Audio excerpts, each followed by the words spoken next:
দাম্পত্য জীবন সুখময় করতে চাইলে 1 নম্বরে স্যাক্রিফাইস, 2 নম্বরে ঝগড়াকে আমরা কি বলে দিছি আজকে, ভুলে গেছি, ঝগড়াকে কি বলবো, নো। 3 নম্বর, দাম্পত্য জীবন সুখময় করতে চাইলে দাম্পত্য জীবনের কোনো গোপন কথা কারোর সাথে শেয়ার করা যাবে না। এটা কবিরা কেন, এটাকে হারাম বলে ঘোষণা দিয়েছে কে? এটাকে বিষ্ণু বলেছেন আযমুল আমানা। স্বামী স্ত্রীর মধ্যে যে অন্তরঙ্গ মুহূর্ত কাটে, এই মুহূর্তগুলোর কথা কারোর সাথে শেয়ার করা যাবে? নীলফামারীর যুবক ভাইরা চিল্লায় বলে এগুলো শেয়ার করা যাবে? বিষ্ণু বললেন খবরদার, এটা আযমুল আমানা। স্বামীর সবকিছু স্ত্রীর কাছে আমানত, স্ত্রীর সবকিছু স্বামীর কাছে আমানত। আবার বিষ্ণু বলেছেন যারা স্বামী স্ত্রীর গোপন দাম্পত্য জীবনের কথা অন্যের কাছে শেয়ার করে দেয় তারা হলো আশারুন নাস, পৃথিবীর মধ্যে সবচাইতে নিকৃষ্ট মানুষ। এরা নিকৃষ্ট, এদের চাইতে নিকৃষ্ট আর কেউ হতে পারে না। উলাইকা কাল আনআম বাল হুম আদাল। এরা পশুর চাইতেও নিকৃষ্ট, যারা স্বামী স্ত্রীর প্রাইভেট কথা, পার্সোনাল কথা মানুষের কাছে বলে বেড়ায়। আর সিবাউ হারাম, এই গোপনীয় সব কথাগুলোকে অন্যের কাছে প্রকাশ করা হারাম করেছে কে? চিল্লায় বলতে হবে কে? তাহলে খবরদার, নিজেদের দাম্পত্য জীবনের কোনো কিছু অন্যের সাথে শেয়ার করবেন না। আমাদের বোনরা অনেক সময় একসাথে বসলে পেটের কথা, পিঠের কথা সব বলে ফেলায়, আছে না নাই? না বোনেরা, সব শেয়ার করলেও আপনাদের দাম্পত্য জীবনের কোনো কথা কখনো কারোর সাথে শেয়ার করতে পারবেন না। 4 নম্বর ফর্মুলা হচ্ছে অহেতুক সন্দেহ পরিহার করতে হবে। অনেক স্ত্রী আছে স্বামীরা খালি সন্দেহ করে, আছে না নাই? নীলফামারীতে এই সমস্যা নাই, আছে? এই যে ভুক্তভোগী পাওয়া গেছে, আছে না নাই? আছে, খালি সন্দেহ করে। এই তুমি ওদিকে তাকাইলে কেন, ওই বেটির দিকে তাকাইলে কেন, এই তোমার মোবাইল দাও, কারে ফোন দিলা দেখি, এই ফেসবুকের পাসওয়ার্ড দাও দেখি কি করছে, দেখি মেসেঞ্জারে কার সাথে চ্যাটিং করছে, আছে না নাই? এই যে অহেতুক সন্দেহ আপনার ফ্যামিলিটারে জাহান্নামের টুকরা বানায় দিবে। আবার অনেক স্বামী আছে স্ত্রীকে খালি সন্দেহ করে, এদিকে তাকালে সন্দেহ করে, ওদিকে তাকালে সন্দেহ করে, বাসায় থাকলেও সন্দেহ, বাইরে গেলেও সন্দেহ, এরকম আছে না নাই? না, অহেতুক সন্দেহ এটা পরিহার করবেন। এই সন্দেহ খুব খারাপ জিনিস। আমি ব্যক্তিগতভাবে অনেক কেস এরকম হ্যান্ডেল করেছি। এসে বলে হুজুর খালি সন্দেহ করে, এটা একটা রোগ। এটা কি আপনার ফ্যামিলিটারে শেষ করে দেবে। এজন্য অহেতুক সন্দেহ পরিহার করবেন। হ্যাঁ, সত্যি যদি পরকীয়ার কোনো ঘটনা ঘটে থাকে ওটা নিয়ে বসেন, ফেস টু ফেস কথা বলেন, ফ্যামিলি মিটিং করেন, সরাসরি সেটেল করার চেষ্টা করেন। কিন্তু অহেতুক সন্দেহ একটা রোগ। এই রোগ থেকে আল্লাহ তুমি দাম্পত্য জীবনকে বাঁচাও। আমরা আওয়াজ করে পড়বো আমিন। 5 নাম্বার, স্বামী স্ত্রী একে অপরকে আল্লাহর বিধান স্মরণ করায় দিবে। স্বামী যদি ফজরের সময় ঘুমায় থাকে স্ত্রী ডেকে দেওয়ার দরকার আছে না নাই? আবার স্ত্রী যদি ঘুমায় থাকে স্বামীর ডেকে দেওয়ার দরকার আছে না নাই? কোন স্বামী যাবে জান্নাতে, তার স্ত্রী যাবে জাহান্নামে, আবার স্ত্রী হবে জান্নাতি, স্বামী যাবে জাহান্নামে। এরকম আমরা চাই নাকি? আমরা যখন জান্নাতে যাব আমার স্ত্রীর হাত ধরে একসাথে জান্নাতে ঢুকতে চাই, ঠিক কিনা? আবার আমার স্ত্রী যখন জান্নাতে যাবে সে একা ঢুকতে পছন্দ করবে? এজন্য আমরা দুনিয়াতে যেমনি এক ছাদের নিচে এক জায়গায় এক বাড়িতে, জান্নাতেও আমরা এক বাড়িতে থাকতে চাই। আওয়াজ করে বলতে হবে ঠিক কিনা? এজন্য গবেষকরা বলেছে স্বামী স্ত্রীর ভালোবাসাটাকে তারা বলে লাভ পিরামিড। কি পিরামিড? লাভ পিরামিড। এই ত্রিভুজ আকৃতির। কিরে ভাই? আচ্ছা, লাভ পিরামিড, ত্রিভুজ আকৃতির, ট্রায়াঙ্গেল। আপনারা ত্রিভুজ চিনেন? কথা কয় না। ত্রিভুজের কয় কোণা? কয় কোণা? 3 কোণা। এই যে এরকম, তাই না? এজন্য স্বামী স্ত্রীর ভালোবাসাটাকে বলে লাভ পিরামিড। উপরে এরকম সমুচার মতো না, উপরে থাকে আল্লাহ আর ডানে স্বামী বায়ে স্ত্রী, এই 2 কোণায় স্বামী স্ত্রী আর উপরের কোণায় আল্লাহ। স্বামী স্ত্রী যদি আল্লাহর আনুগত্যের দিকে যেতে চায়, যতই তারা the couple come to Allah, they come closer to each other. তারা যদি আল্লাহর কাছাকাছি যায় তারা নিজেরাও কাছাকাছি হয়, ঠিক কিনা? তারা আল্লাহর কাছে যেতে যেতে যেতে যেতে আল্লাহর ইবাদতে যদি একেবারে আল্লাহর কাছে চলে যায় তারা নিজেরাও কাছাকাছি চলে যায়, ঠিক কিনা?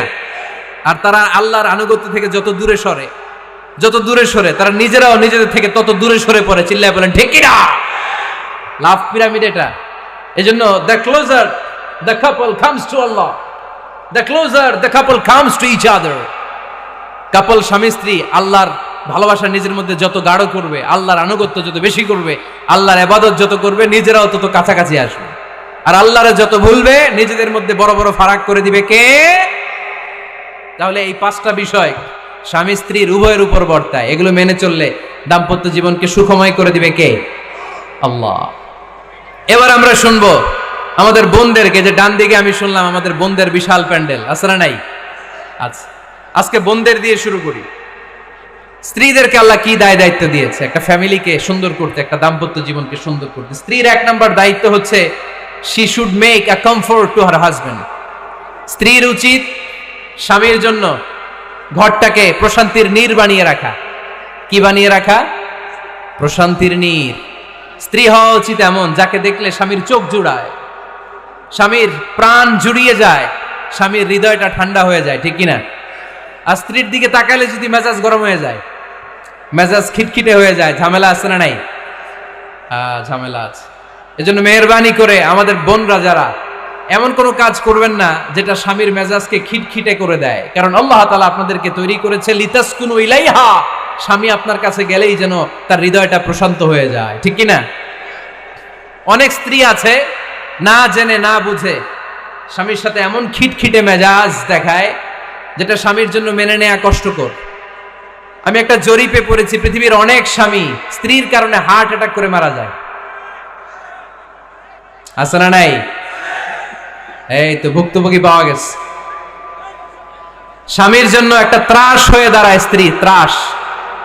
অনেক স্বামী আছে স্ত্রীর এরকম আচরণের কারণে, অতিরিক্ত প্রেসার ক্রিয়েট করার কারণে স্ত্রীদেরকে ভয় পায়।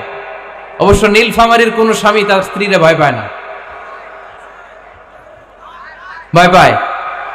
স্ত্রীরে ভয় পান কে কে দেখি?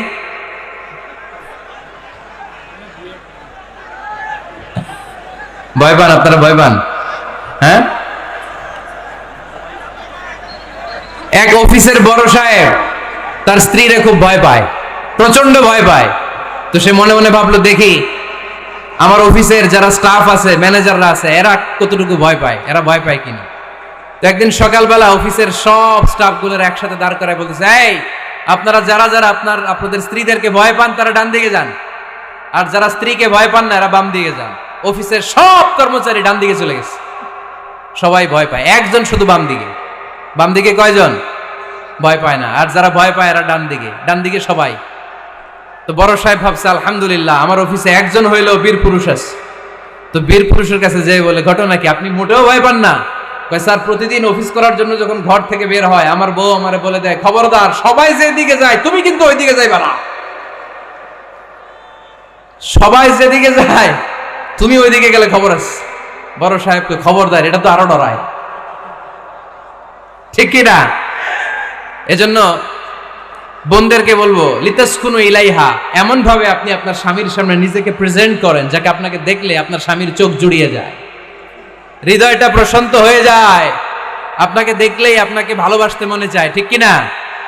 এজন্য রব্বুল আলামিন বলেন, আমি নারীদেরকে তৈরি করেছি লিতাসকুনু ইলাইহা, যেন পুরুষেরা স্ত্রীদের সংস্পর্শ যখন পায় পুরুষদের হৃদয়টারে প্রশান্ত করে দেয় কে? রব্বুল আলামিন বলেছেন, খাদিজার জন্য জান্নাতে আমি এমন একটা ঘর বানিয়েছি যেই ঘরের মধ্যে কোনো বিশৃঙ্খলা নাই। খাদিজার জন্য জান্নাতে এমন একটা প্রাসাদ আমি বানিয়েছি যেই প্রাসাদের মধ্যে কোনো আওয়াজ নাই, কোনো কোলাহল নাই। কুরাইশদের মাঝে যখন দাওয়াত দিতেন সব বিশৃঙ্খলা, ঝামেলা, গোলমাল শেষ করে রাতের বেলায় যখন খাদিজার ঘরে বিশ্বনবী ঢুকতেন, বিশ্বনবীর হৃদয়টারে প্রশান্ত করে দিত কে? আম্মাজান খাদিজা বিশ্বনবী সাল্লাল্লাহু আলাইহি ওয়াসাল্লামের জন্য এমন ঘর উপহার দিয়েছেন যেই ঘরে বিশ্বনবী আসলে বিশ্বনবীর হৃদয়টা ঠান্ডা হয়ে যেত। সুবহানাল্লাহ পড়েন। অনেক স্ত্রী আছে স্বামী ঘরে ঢুকলেই ঘরে আটা নাই, রুটি নাই, চাল নাই, ডাল নাই, এটা লাগবে ওইটা লাগবে, ওখানে যেতে হবে, একটার পর একটা ফিরিস্তি বলে বেড়ায়, আছে না নাই? না, এটা করবেন না। আপনার কি লাগবে এই সব দায় দায়িত্ব আল্লাহ তাআলা স্বামীকে দিয়েছে, স্বামীকে জানাবেন। তবে ধীরে সুস্থে, ধীরে সুস্থে স্বামীর জন্য ঘরটাকে এমন করে রাখতে হবে যেন ঘরে ঢুকলেই স্বামীর হৃদয়টারে প্রশান্ত করে দেয় কে? এজন্য স্ত্রীর প্রথম দায়িত্ব ঘরটারে প্রশান্তির নীর বানানো। এখানে কি আবার কি